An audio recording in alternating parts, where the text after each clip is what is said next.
Well, don't we have some geniuses here tonight?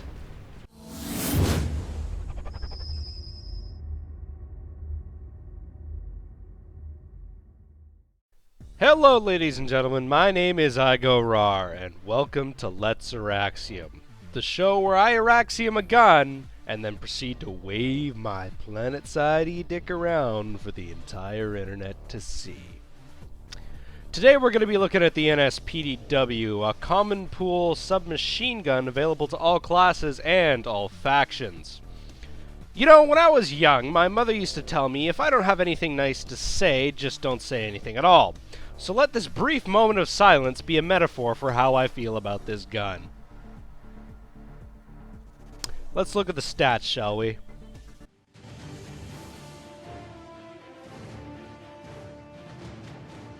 Starting with a fire rate of 750 rounds per minute. Now, this is relatively low for an SMG, but it's not the fire rate that matters, but the time to kill when you combine the damage. And as you start looking at this gun's damage, you realize its first glaring issue.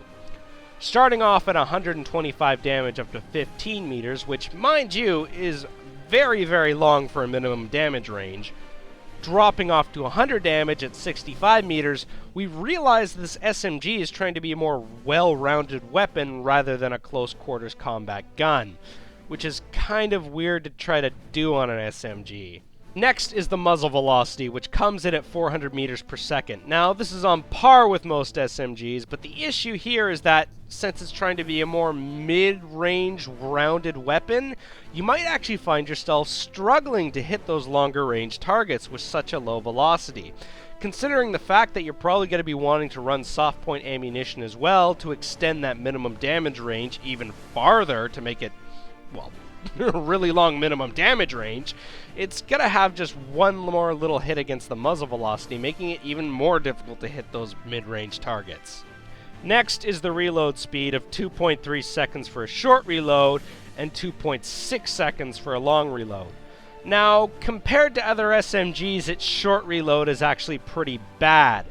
The SMGs that beat it in speed beat it by quite a bit of time, and the SMGs that are still slower than its short reload offer much more magazine capacity.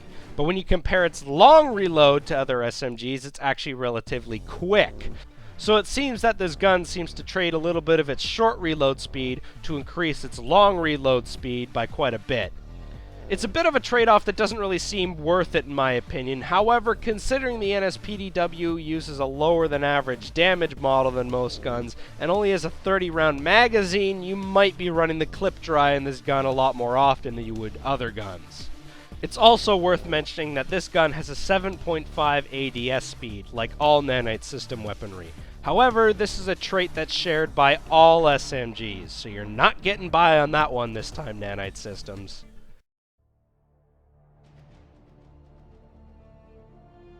So that brings us to our final question. Is this gun worth your time? And the answer in short is no, not really.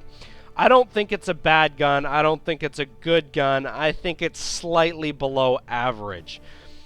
And here's why. An SMG is a close-range weapon. It's trying to be that and nothing else. But the NS PDW is trying to take that idea and make it a more mid-range and rounded weapon. And it just sacrifices too much to make that happen. For starters, if you try to use its mid-range versatility, you're going to notice two things. First is its horizontal recoil. It's not terrible, but it's definitely noticeable at a mid-range. Second is its low velocity.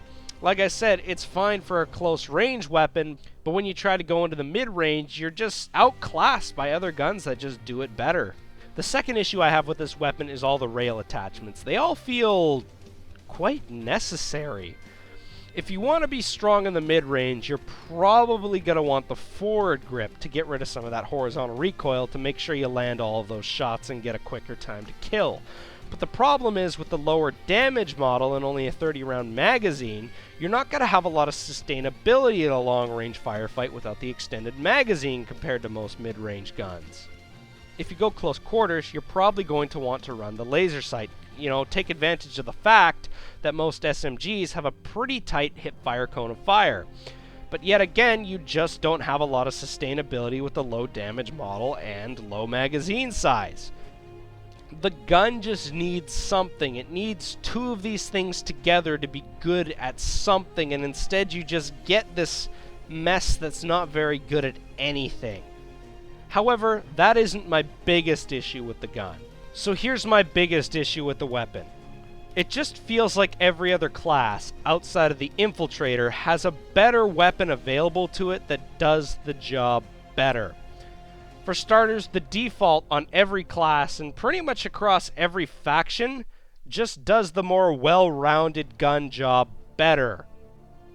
Now, I will admit I did make a bit of a mistake with this gun, and I will level with it a bit. It isn't terrible on my Infiltrator, but it just feels like every single time I got myself in a good position where I was doing really well with the weapon, I couldn't help but stop and think how much better I would have done with a different gun. And when I start fantasizing about using other guns while I'm shooting that gun, it might be time to switch weapons. It's kind of like fantasizing about cheating on your girlfriend while you're having sex with her. If the relation gets to that point, it's probably time to cut it off. I guess what I'm saying, NSPDW, is that I want to have sex with other guns. So there's money for a taxi on my dresser. Get the fuck out of my house. Anyways, guys, that's it for now. My name's been iGoRawr, and I'm gonna go bone a different gun.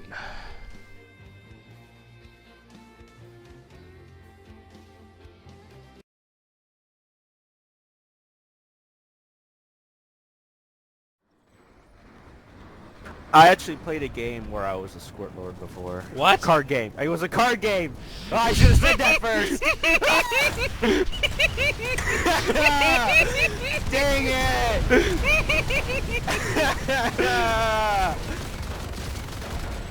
It was a card game.